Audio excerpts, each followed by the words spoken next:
Hello, Miami Dolphin fans, and welcome to the Same Old Dolphin Show, part of the DolphinsTalk.com podcast network. I'm Josh Katzker. With me today and every day is my brother from the exact same mother, Aaron the Brain. Aaron, say hello to the people. Hello to the people. Well, here we are. All comes down to this. I mean, it all sort of came down to this last week against the Buffalo Bills, but now, this time, for real, because in spite of everything, in spite of all the ups and downs, the highs and lows, the goods, the bads, everything goes out the window. The statistics, the win-loss records, everything goes out the window now. Because now it's about winning the game in front of you and moving on to the next round, or winning the game or losing the game in front of you and going home and starting your off season. This Saturday night, live on Peacock, Miami Dolphins at Kansas City Chiefs. It's the wild card round. It's super wild card weekend. And your Miami Dolphins, in spite of everything, are still one of the final 14 teams eligible to perhaps hoist the Lombardi Trophy. So, Brian, how you doing? Well, I myself am recovering from COVID, and much like myself, I feel like the Dolphins are coughing and wheezing their way to the finish line of this season.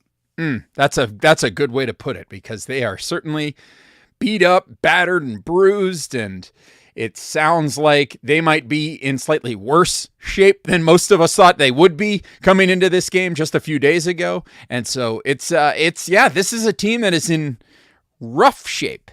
And with all that said, they're still here, and they've got a chance because that's why they play the games. It's going to be cold. I think I read that it's going to be 0 degrees at kickoff on Saturday night, and there's going to be a wind chill of negative 13 degrees. They said this has the possibility of being one of the coldest games in the history of the NFL when all is said and done.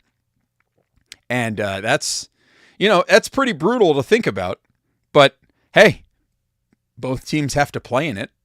Playing in cold like that is something that nobody can prepare for. Like, there's no amount of preparation that is going to have you ready for that, I wouldn't think. So I don't know that there is a distinct advantage one way or the other in terms of the weather, but regardless, it's playoff time, and we're going to talk about it here today on the Same Old Dolphin Show. But before we go any further, a reminder to all of you, if you're not doing so already, make sure you are following us on X, which you can find at twitter.com.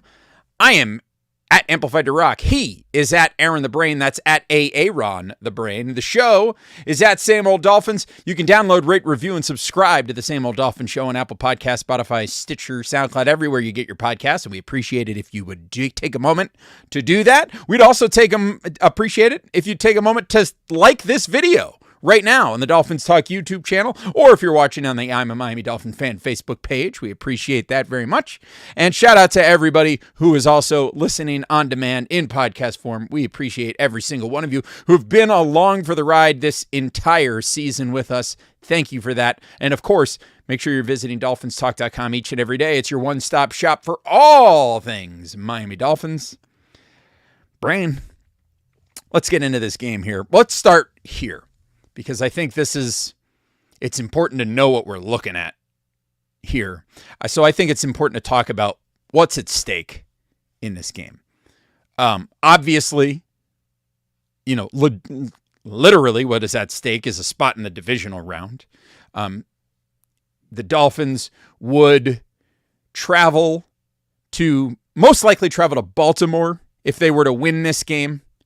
Unless the Dolphins win and Pittsburgh also defeats Buffalo. And if that happens, the Dolphins would travel to the winner of Houston versus Cleveland, which obviously a much softer landing spot. But let's not get ahead of ourselves. We've got a game to play on Saturday. But Brain, what is really at stake in this game for you? I mean, I think pretty much not all Dolphin fans, but a lot of Dolphin fans basically said the goal this year has to be to finally win a playoff game. And in spite of everything, they're still in with a chance to do that. And if they do that, that is a big step forward, even if it's against a Chiefs team that is, a little discombobulated right now. But all that being said, it would still be a playoff win. It would still be their first playoff win since 2001. That's a significant step forward. Some people might ask, because this is the Same Old Dolphins show, if a win means these aren't the same old Dolphins. What would your answer to that question be? No. Do you care to elaborate on that? Well, when we say the same old Dolphins, we're talking about the same old Dolphins for about 30 years. So it's not as if we haven't seen this team win a playoff game. They won some playoff games towards the end of Marino's career.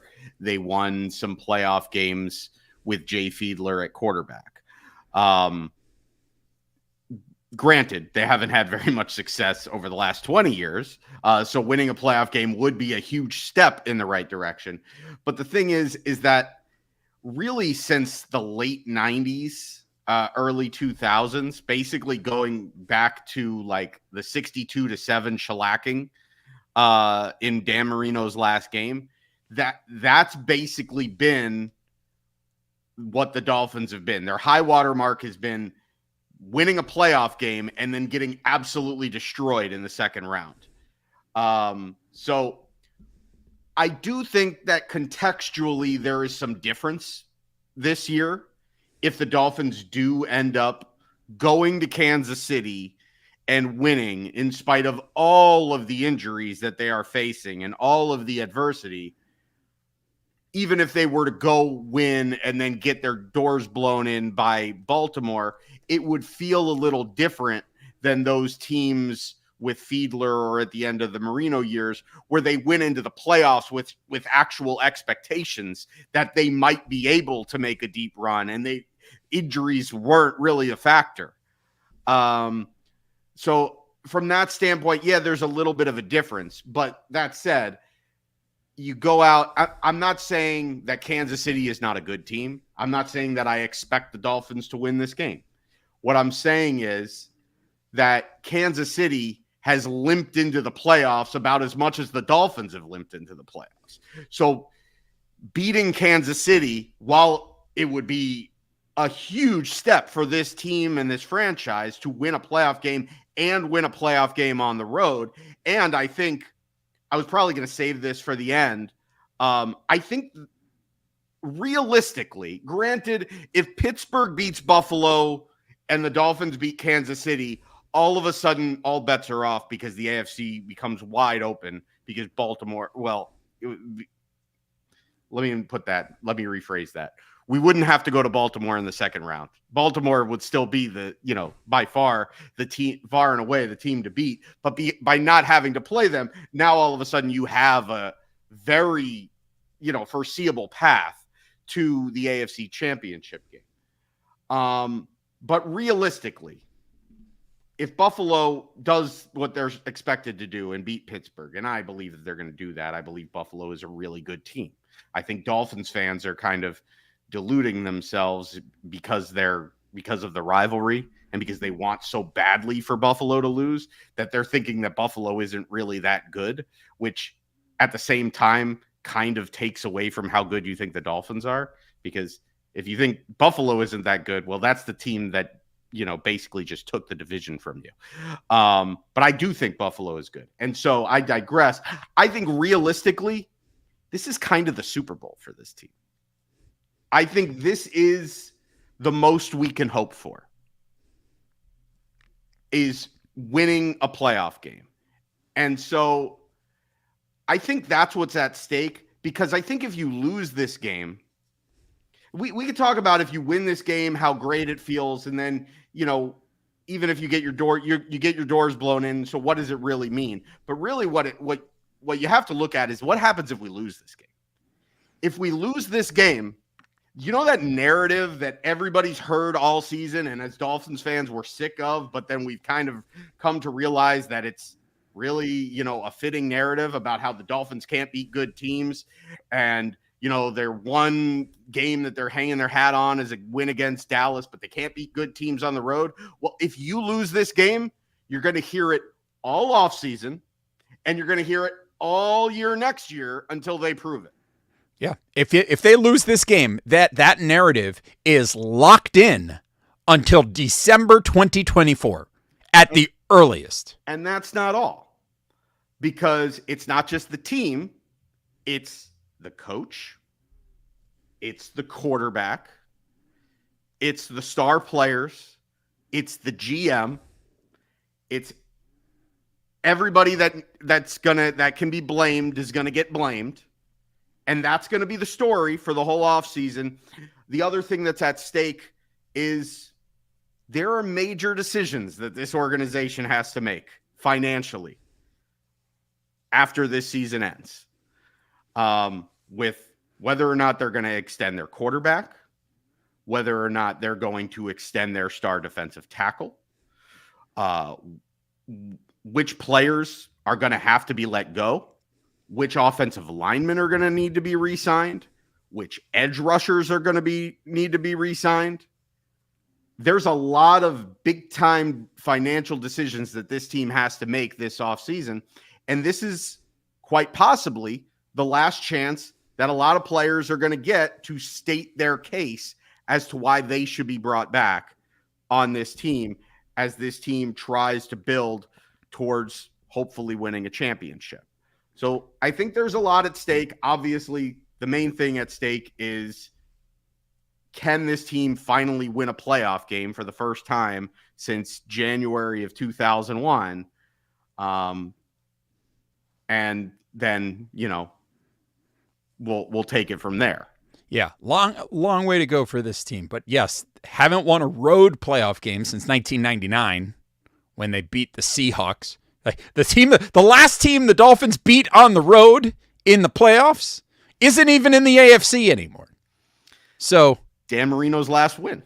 Yeah, it was Dan Marino's last win. And then they followed that up with a 62-7 loss at Jacksonville. Yikes, which I'm sure many of us remember. But I think you hit the nail on the head as far as what else is at stake for this Dolphins team.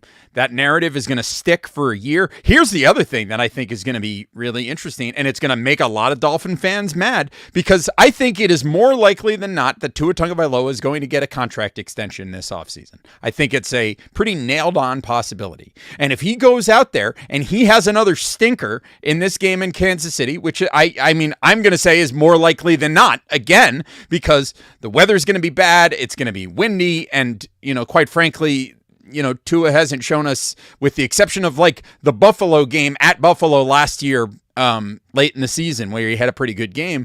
For the most part, this is a guy that, you know, comes up small in these games. And this is another one of those opportunities. And if he comes up small again in this game and then goes on and gets his extension in the offseason, the conversation isn't going to be like, wow, what a great deal for the Dolphins. Wow, they did this. The entire conversation is, did the Dolphins just overpay for this quarterback who hasn't accomplished anything? Is essentially what the narrative is going to be. And you'll get people holding up all of the statistics from this season and all the step forward that he made. And you know, and that's fine. That's a perfectly valid argument. But there's also a perfectly valid counter argument, which is, despite all of his statistical prowess and all of his ability to cook the lesser teams in the NFL this year, when the chips have been down, for the most part, this is a guy who has not come up big. And so that's something else that's on the line in this game. Because, listen, if he goes out there and he has a great game and the Dolphins fall a little short, fine, so be it. But if he goes out there and he has a game similar to how he played in the second half against Buffalo in Week 18, you're going to hear it. And you're going to hear it all offseason. You're going to hear it all regular season. And it's one of those things that regular season games in September and October are not going to silence. It's the thing that we say. It's the same thing that we say about to everybody who tells us not to call the show the Same Old Dolphin Show anymore, is that you don't, those rumors, those narratives, that doesn't get killed in September and October. Same Old Dolphins is something that you can kill at the end of the season, because we've seen so many Dolphins teams over the years be great at the beginning of the year only to fold down the stretch. And that's what we're kind of in the middle of this year. I think it's also worth saying, if the Dolphins lose this game, they will have finished the season losing 4 of their final 6 games. And you can blame injuries all you want, but that's 2 straight years that Mike McDaniel has overseen a late season collapse. And I will call it that, and I will not feel bad about it. Because this team was in a position where, frankly, losing the AFC East is really not acceptable. And if they are to now go out and lose this game to Kansas City, that's a 2-4 finish to your 2023 season, and that ain't great. Brain, anything else about the stakes that you want to add before we dive into how the Dolphins can hopefully win this game? I just want, should we give our opinion, or are we just going to say what's at stake? Because I feel like it's so loaded to just say, what's at stake here is if Tua plays poorly, there's going to be a lot of people saying that he doesn't deserve an extension. Do you believe he deserves an extension? Like, if you were Chris Greer, if you're Chris Greer and Tua goes out and he plays exactly the way he played last week, are you giving him an extension? I don't think there is any way on God's green earth that Tua goes into this offseason and doesn't get an extension, or that the Dolphins aren't actively negotiating trying to sign him to an extension. The only way that, I guess there's a possibility that he could, they've exercised his 5th-year option, so he's here next year. I guess the only way he is not signing a deal is if the two sides simply cannot agree on the money. And I will say that if the two sides can't agree on the money, then that is in likelihood means that Chris Greer is playing hardball, and that's something that I would agree with potentially, because I don't agree with making Tua one of the most highest paid players in the NFL. He's going to get a big contract. He's going to get, do I agree that this is a $50 million a year player? I don't know that I agree that he deserves that much, but he certainly does deserve an extension of some sort, particularly because extending him is going to be key to opening up the salary cap for everybody else, because otherwise he's a $25 million cap hit next year. So you have to sign him to some sort of deal, because otherwise you're taking a huge hit and you can't build the rest of your roster for 2024 and beyond. So, the odds of him, this is why I say the odds of him not having some sort of agreement in place by the start of next year, I think are very unlikely. And I agree, and mainly because of that last point. And so you mentioned, part of where the Dolphins have leverage is that, Tua is under contract. So if they don't give him a contract extension, he's still under contract. But I ask you, who really has the leverage in that situation? Because the Dolphins have him under contract, but the Dolphins have put themselves in a salary cap situation where they need the cap relief if they want to win next year. And you better believe that Chris Greer and Mike McDaniel are going to be thinking at least a little bit about their jobs if they have to make serious cuts on this roster, because they have to pay a $23 million cap hit to Tua Tagovailoa next year. So they kind of know that they have to extend him. And if you have to extend him, then you can argue till you're blue in the face about how you don't want to pay Tua a massive extension. But when you look at the other guys that are getting massive extensions and you compare them to Tua has better numbers, and those guys don't have the playoff wins to back it up either. You're going to compare him to Justin Herbert? You're going to compare him to Dak Prescott? Yeah, and that's the thing. That's the thing that sucks, is that you had these other people that made these big investments in these guys. I mean, he's got to get at least Danny Nichols money. Yeah. Shout out to our guys at Go Time Dolphins. Yeah. He's got to get at least Daniel Jones money.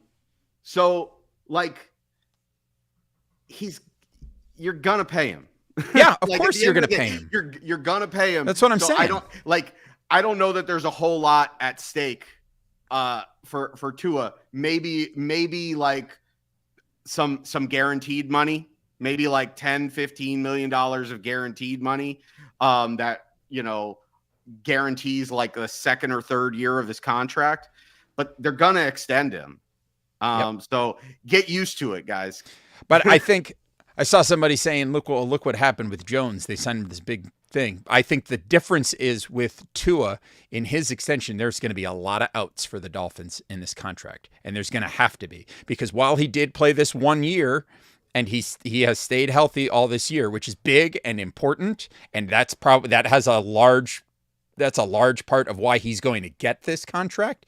The Dolphins would be absolute fools. Chris Greer would be an absolute fool not to protect himself in this contract in some way, to protect against, serious injuries to Tua, because Tua has shown that he's an injury-prone player. We'll dive deeper into that specific conversation as we get into the offseason, because we're going to have time for it.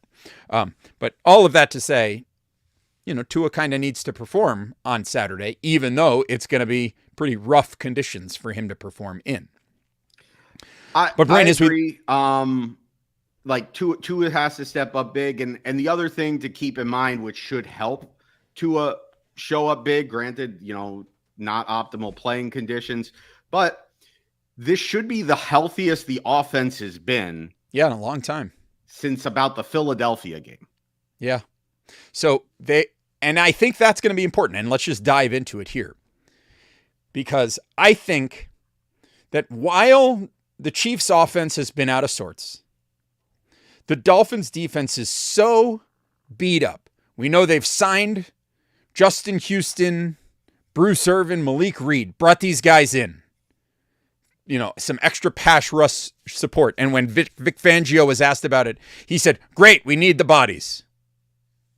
And he got some bodies.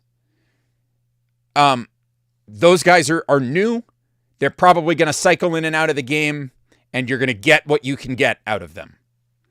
The other thing that I think is even more important in this game is that it is beginning to sound like we may not have Javon Holland or Deshaun Elliott in this game.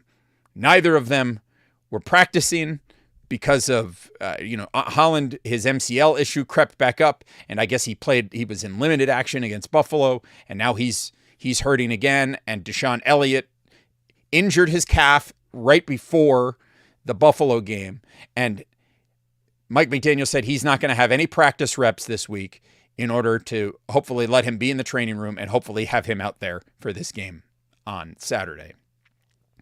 This team is so beat up. It's a short week, and they've got to find a way defensively to stop the Kansas City Chiefs. And while the Kansas City Chiefs offense isn't what it used to be, this defense is so beat up that it's hard to think that they're going to be able to stop Kansas City for the whole game. So that really does put the pressure on the Dolphins offense. This is the Dolphins offense that scored 14 points against the Chiefs the first time around, all in the second half of that game against Kansas City in Germany. And now, as you mentioned, it looks like they're going to be as healthy as they've been. They've got Rob Jones, Liam Eichenberg at center, Teron Armstead, and Austin Jackson. Everybody's going to be good to go. It sounds like we're going to get Raheem Mostert back, although he and Waddle remain questionable, and Mike McDaniel on Friday or Thursday said that it is going to go down to the wire to determine whether or not those guys are back. Omar Kelly, and take this for what it's worth, Omar Kelly in the open portion of practice today said that he watched Jalen Waddle very closely and said that he would be surprised if Jalen Waddle played on Saturday night.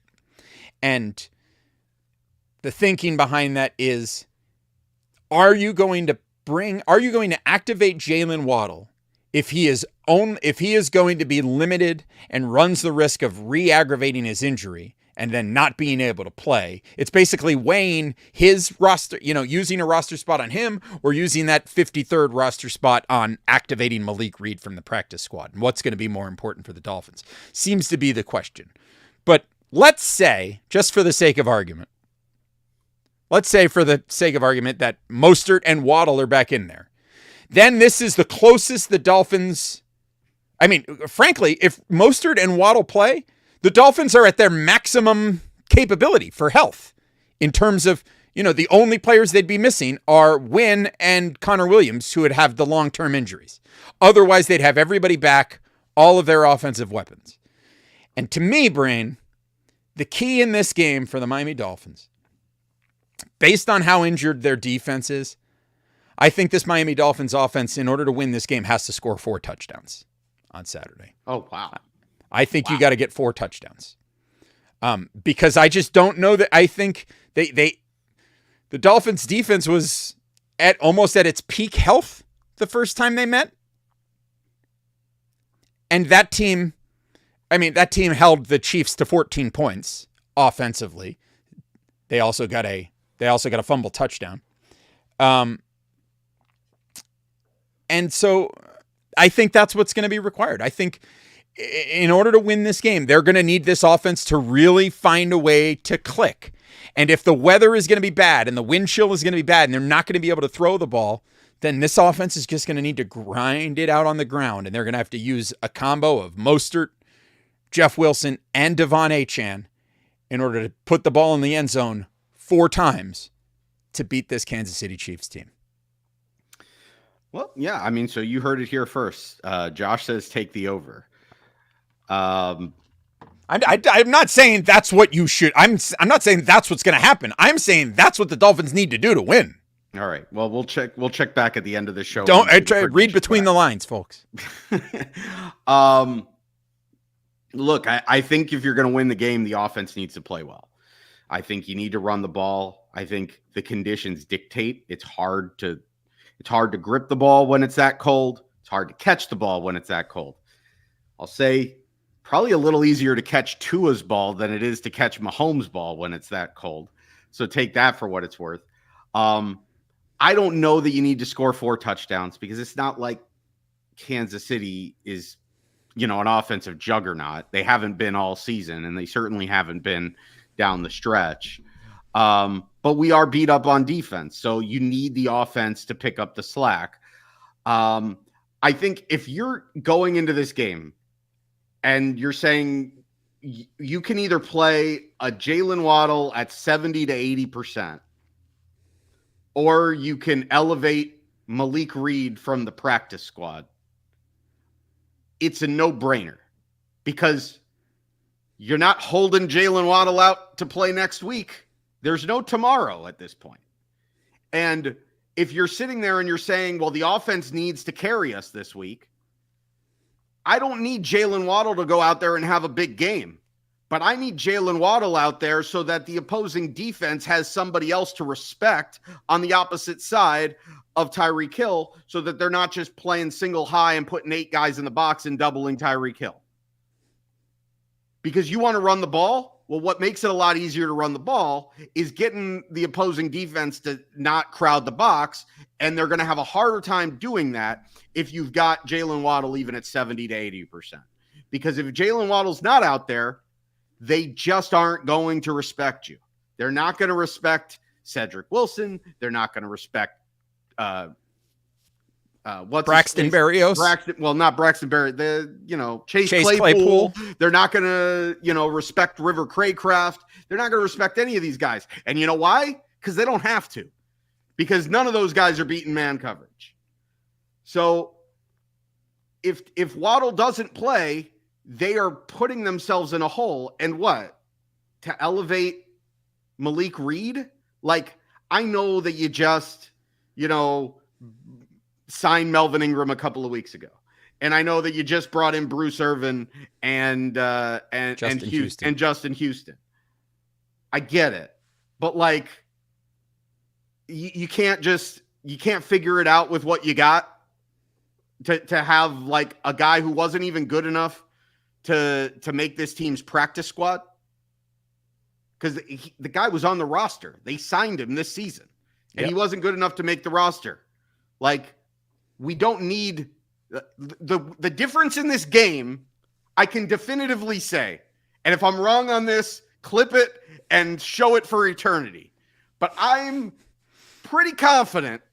I have the utmost confidence. I'm not going to waver on this. I know it sounds like I'm wavering, but I'm not going to waver on this. I am 100% confident. I guarantee you that the difference in the Dolphins winning and losing this game will not be Malik Reed. But it very well could be whether or not Jalen Waddle plays. I would agree with that because, like we said, if the Dolphins win this game, it's because the offense has led them to victory. I feel confident in saying that. I would gladly be wrong to have the Dolphins defense, as shorthanded as they are, stand up and force a bunch of turnovers and make a bunch of big stops. That would be incredible. I would love that. But I'm not counting on that, which is why I'm saying the most likely path to victory for the Dolphins is to find a way for this offense to put the ball in the end zone 4 times. And if you can do that, I feel pretty good about the possibility of coming out with a dub on Saturday night. That's all I'm saying. Yeah, no, I agree. I think you got to, like, the only way that I'm not playing Waddle is if the doctors are telling you that if he plays, there's a significant chance, more so than the usual, that this becomes a serious injury that would require surgery, putting next season in jeopardy. But from everything that we've heard, it's a high ankle sprain, and that doesn't seem to be the case. It's just a matter of pain tolerance. Yeah, you tape it up, you give him some Toradol, and you put him in there, and you say, good luck to you, sir. But I think the key to this game is going to be running the ball. That's going to be the key. The Chiefs, I think, have in all but one game this season have allowed the opposing team to rush for 100 yards. So I fully suspect that the Dolphins are going to need to run the ball. And quite frankly, the Dolphins should be running the ball, because the other key to this game is Mike McDaniel figuring out what's going to work for his team on offense and sticking to it and not letting the Chiefs dictate the terms of the game. He's got to figure out what's going to work for his offense and force the Chiefs to stop it. And once they've done that, then he can abandon the run and go to the pass or whatever. He's got to put a game plan together, and he's got to stick to his guns regardless of what the other team puts out there. I think that's one of his big flaws right now, is that he is such a chess player out there that he oftentimes, a lot of the time, is going to let what the defense is doing, what the other team does, he lets that dictate how he's going to play on offense, which is why you see him get away from the run so often in second halves, because teams make the adjustment to block off the run, and they give him looks that he thinks with his unbeatable passing game is going to be something that he can exploit. And a lot of the time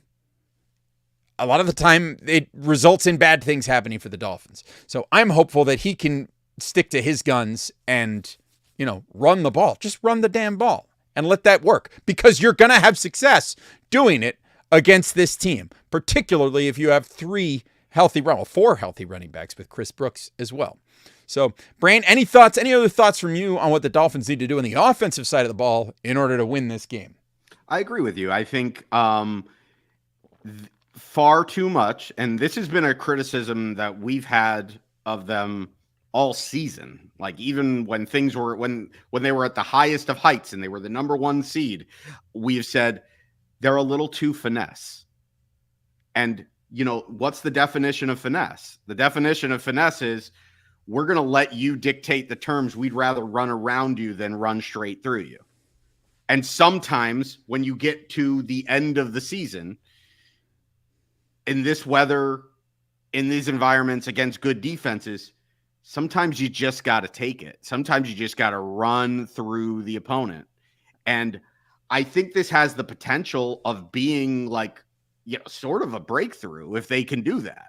If they can say, look, given everything, given injuries to Waddle, given conditions, We don't like our odds to really just drop back and throw the ball. With everything that's happened, we're just going to try to play a physical game, and we're just going to try to out-smash mouth you.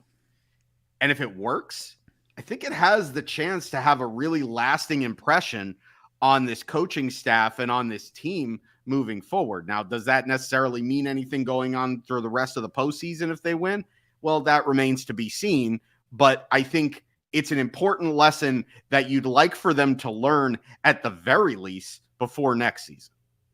Yeah.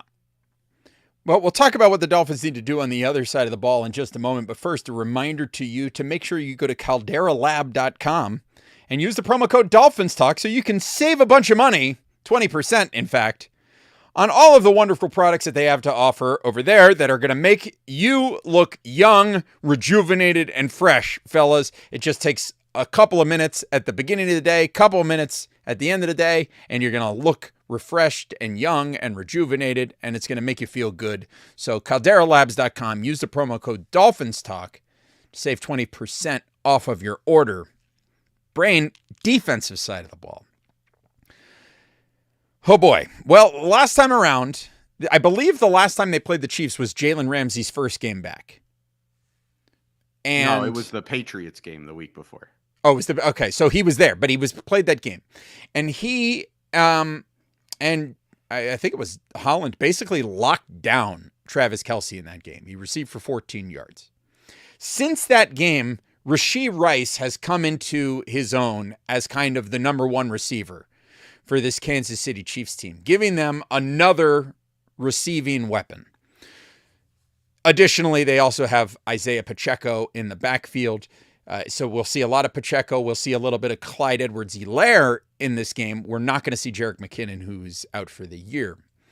So my question is, Brain, how does this defense, as shorthanded as they are, knowing that they may be without both Javon Holland and Deshaun Elliott in the safety, at safety, how does this Miami Dolphins defense stop the Kansas City Chiefs? Well, you hope those guys play, because if they don't, it hurts a lot. But the good thing is that the Chiefs are pretty bereft of weapons on the outside. I mean, they've got Kelce, and then they basically have Rashee Rice. I don't think anybody's really worried about Kadarius Toney or anybody else in that receiving core. Justin Watson? Yeah, I don't think anybody's really worried about those guys. I do think that, Isaiah Pacheco can be a factor and Clyde Edwards-Helaire out of the backfield. But ultimately, you want to make those be the guys that beat you. You want to make the Chiefs have to go to options 3 and 4. So what I'm doing, knowing that I'm without Xavier Howard, knowing that the Chiefs have one wide receiver that eats up the lion's share of their targets at wide receiver, especially knowing that, we're potentially out with safeties, or if they do play, they're going to be banged up and less than 100%. I'm taking Jalen Ramsey, and I'm, as much as possible, shadowing Rashee Rice. And then Interesting. You're putting Ramsey on Rice, not on Kelce. Yeah, because I think that it's easier to double Travis Kelce. I think it's easier to play bracket coverage, zone, and do things with multiple guys on Travis Kelce, who's mostly going to be lined up in line or in the slot. So I think and you may see Ramsey here and there if Kelce does line up in the slot. I think it might make sense at times to put Ramsey on Kelce in certain situations. But I'd be more concerned and protect my other corners and say, I'm not going to let Rashee Rice have a field day against Eli Apple or Kader Kohu. If Rashee Rice is going to go off, it's going to be because he's beating Jalen Ramsey. And I like the Dolphins' chances in that matchup. And then I'm doubling Kelce with linebackers, with safeties, with corners, with different matchups. What that could do is it could make you susceptible to other guys. It means guys like Kader Kohu and Eli Apple, They have to do the response. They have to live up to the responsibility of covering less than receivers. I feel like they should be able to do that. I feel like they should be able to cover Kadarius Toney and Tristan Watson. But it also means a guy like Isaiah Pacheco coming out of the backfield, a Clyde Edwards-Helaire coming out of the backfield. Do those guys become major parts of the Chiefs' game plan offensively? And you need to stop the run. I think if you don't stop the run and you put them in behind the sticks, or you get behind the sticks defensively to where the Chiefs are in like third and manageable situations, then I think it becomes easier for the Chiefs to say, well, I don't care if Travis Kelce is covered. I can get the ball. I can force the ball to Travis Kelce for a 4-yard reception for a first down. And that's where it becomes dangerous. But if the Dolphins can stop the run, I feel pretty confident that they're going to be able to stop the pass if they do that against those guys. All right. I think that's probably a pretty sound way for the Dolphins to approach it. And hopefully with their big fronts with Sealer and Christian Wilkins, they're able to gum up the works and slow down the Chiefs' running game as well. I think if you can figure out a way to keep, Pacheco under 50 yards in this game and you can slow down Travis Kelce, I think you're going to be okay. I mean, the X factor with the Chiefs, of course, is always Patrick Mahomes, because he's one of those guys.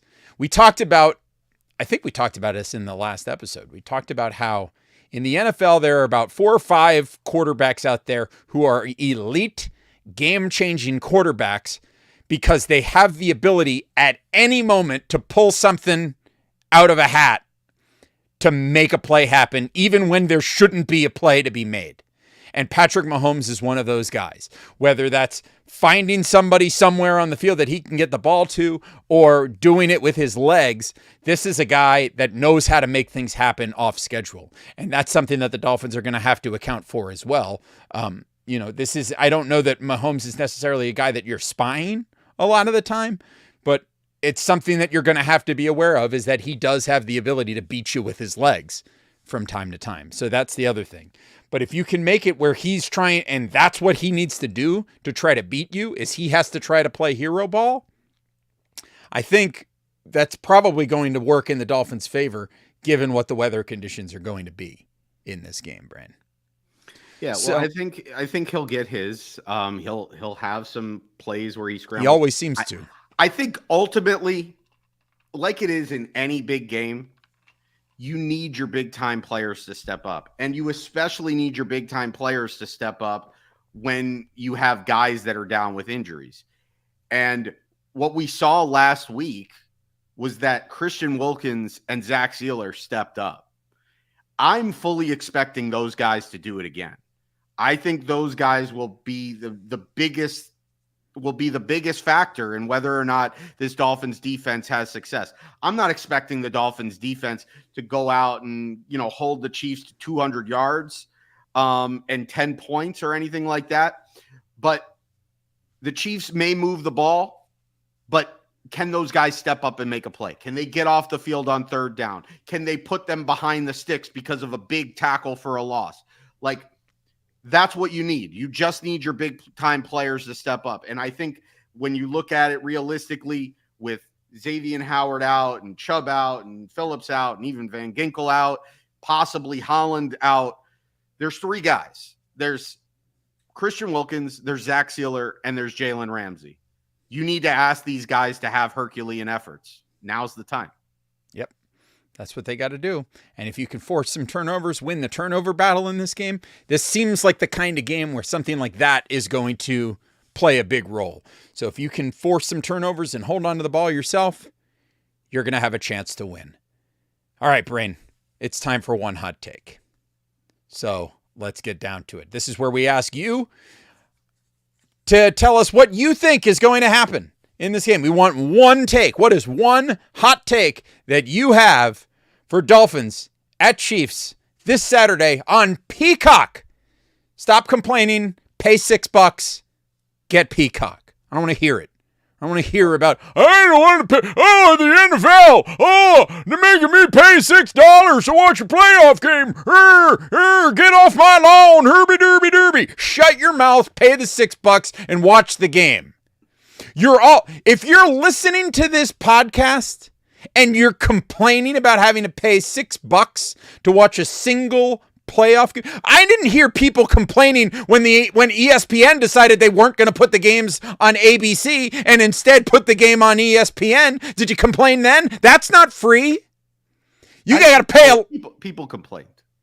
I mean, you got to pay a lot more money to get ESPN than you do to have to get Peacock. So shut your mouth and stop whining to have to pay $6. And that's the other thing. If you wanted to get ESPN, not only do you have to pay more than $6? You have to commit to like a year-long contract. You got to pay a lot of money to get ESPN. For Peacock, you can pay $6. You watch the game, you cancel, and you're done. So stop whining about, I gotta pay $6. So, the NFL is so greedy and blah blah blah. Are you new to America? That's how it works. Imagine thinking that some enormous corporation in the United States of America is gonna do something out of the just because they feel good and they love their fans, and we're just gonna give you something for free. No, of course not. About it. Okay. My one hot take for Dolphins at Chiefs is that a lot of these people complaining about paying $6 are going to pay $6 anyway. But really, Brain, what is your one hot take for Dolphins at Chiefs on Peacock? My one hot take.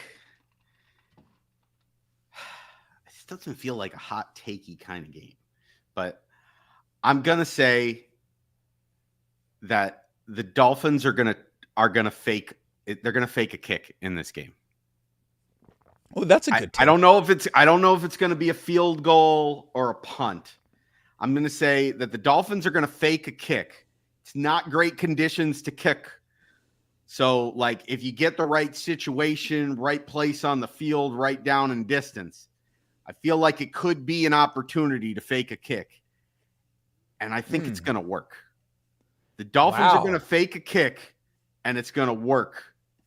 That's my hot take. I like it. I like that very much. Okay. Well, let's see what some of the people had to say. I'm over here. The Navarone Gun, our good friend Patrick, says, no Dolphin player will get frostbite. That's good. Here's one from Adam Schultz. He says, we put Tyreek on a punt return and he scores. I like that. Here's one from Wiggler81. Pacheco is held to less than 40 yards rushing. I like that. Here's one from NorCal Fins and Sons fan in almost direct opposition to Patrick Mullen. He says at least one fan is rushed to the hospital with frostbite. Here's one from Tyson Copsey. Bruce Irvin or Justin Houston will create or force a turnover. I like it. Here's one from Chris Buston. And Chris is a big fan and a great supporter of the program. But Chris says the Dolphins finally play well, but no one actually sees it because the game is exclusive to Peacock. Well, we'll see. That's not true. It is being played locally on NBC. Yes, in Miami and Kansas City, it is going to be airing on your NBC affiliate. Let's see. Peyton _Poe says 400 combined rushing yards, 250 to 150. Here's one from Psych Effect. They say if Mike McDaniel could just let go of the need to push the offense and play the game as it comes to him, the Miami Dolphins would have a real good shot this weekend. All right. I like it.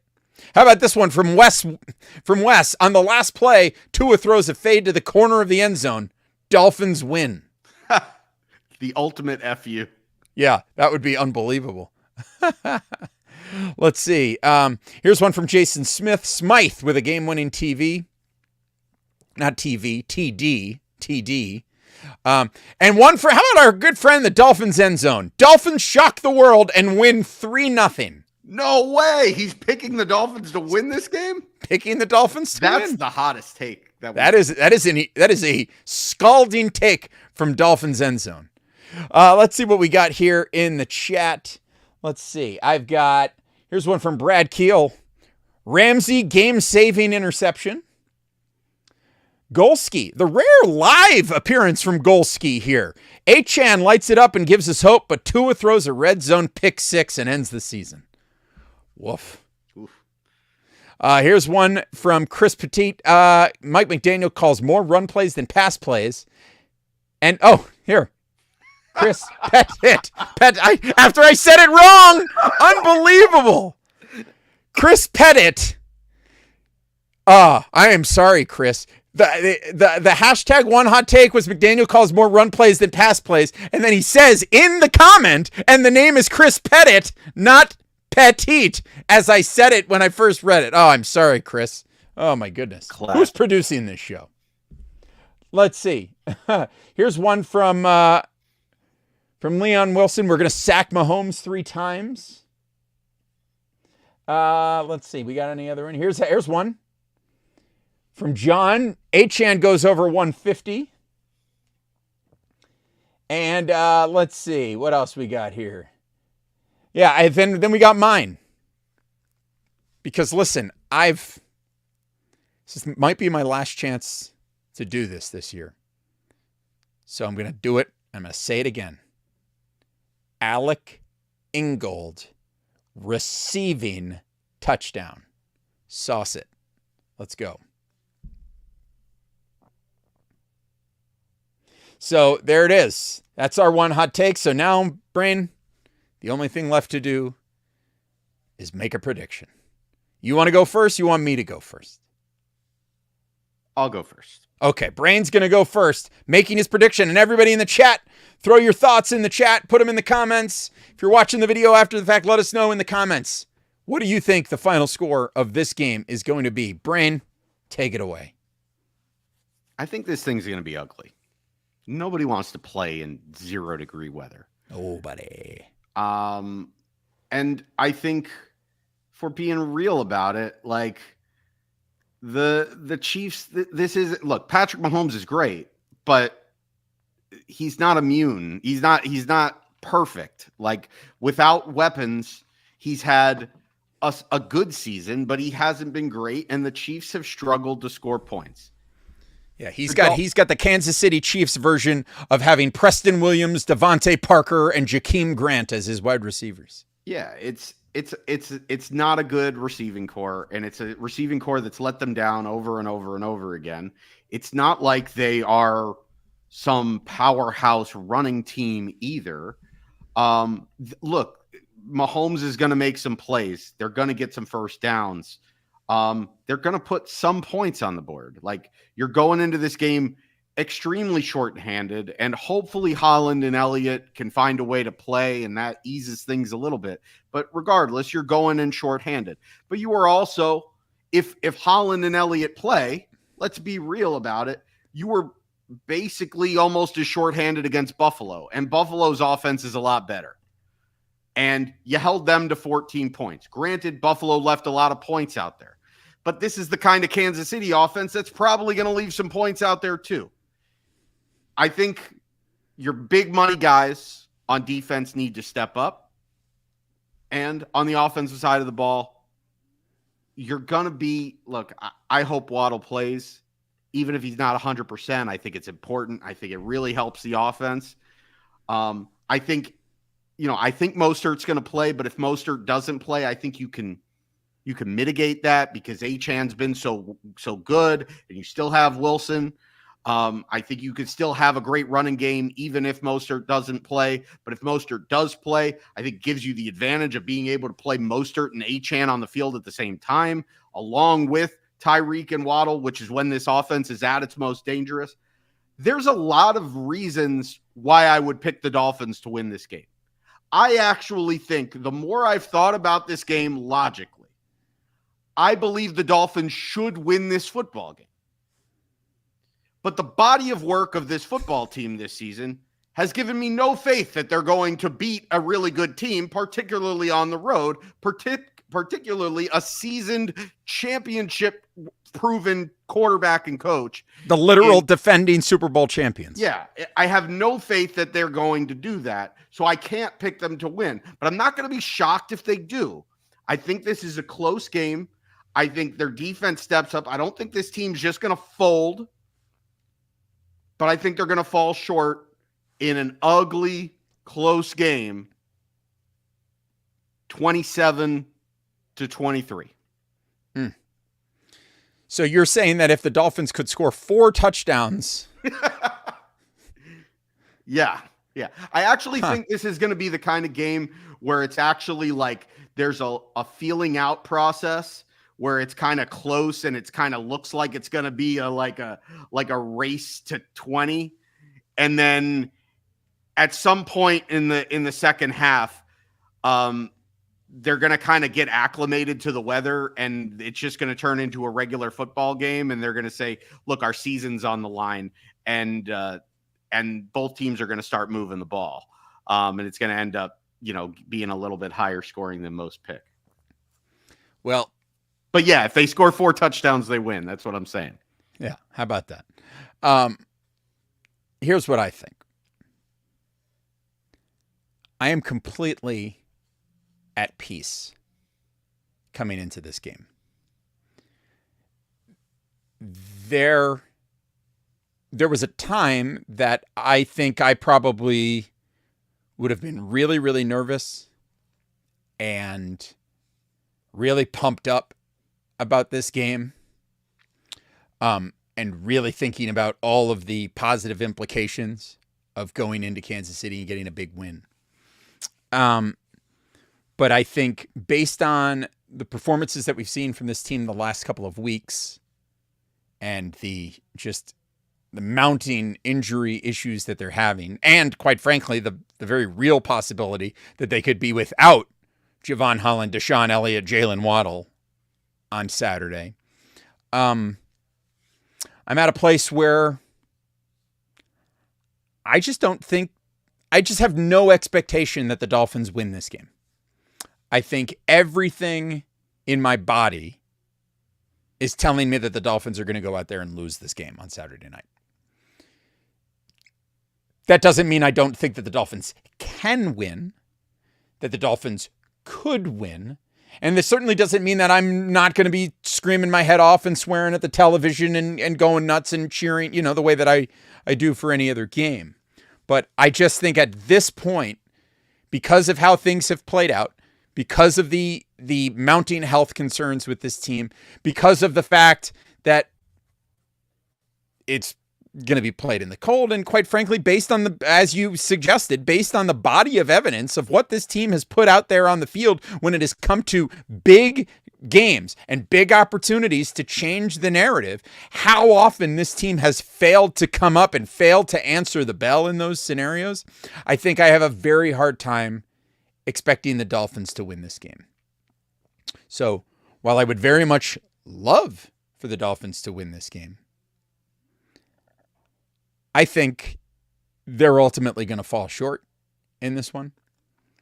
And I believe that it's going to be something like Kansas City's going to win this game, something like 27-19, I think is going to be your final score. And the Dolphins are going to come home and they're going to be deflated, and we're going to have a long, frustrating offseason. And you know what? It's going to be, a lot of people are going to be upset, and a lot of people are going to be annoyed by the stories that are dominating the offseason. And all I'm going to say to those people is, you're going to have to deal with it, because the Dolphins haven't earned turning those narratives off. If they win this game, maybe things change. But otherwise, those narratives exist for reasons. Mike McDaniel says, those narratives, it's not like those narratives were made up. They're real, But there's also something else, Brain. 2008. Miami Dolphins. Yes. Hosted a playoff game. I don't remember what the name of the stadium was at that moment. But the Dolphins hosted a playoff game. And you and I were there in person. In fact, I recently tweeted out the photo of us at that game. And Brain, I know that there are people out there who are looking for that optimism, looking for that boost, looking for whatever that's going to give them the energy that they need to listen to this podcast and then go out and cheer for the Dolphins. Well, especially if you're watching this on YouTube, this one's for you, because in 2008, there was a message that the Dolphins sent out to everybody. And that message was quite simply, the wait is over. Believe in now. 2008 playoffs. Look at that logo. Like, that's the worst logo the Dolphins have ever. Well, I don't know. I don't know. What do you say? I think the current logo is the worst. The current logo is worse than the early 2000s logo? Oh, yeah. Yeah, maybe you're right. Either way, that's it. So if you're looking for that optimism, the wait is over. Believe in now. Because if you don't believe in now, you're not going to have much to believe in until next season. And that's kind of where I'm at. I'm kind of not believing in now. But I would love to be wrong. I would love to be wrong. And then I can not believe in now for another week. And then who knows? Maybe that would work too. And then if that keeps happening, then I'll just stop believing altogether until the Dolphins lose. But, listen. So let's hope for the best.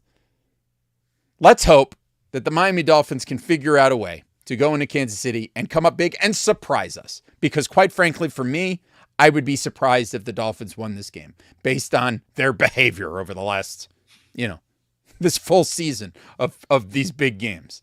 But hey, I'd love to be wrong, but it is what it is.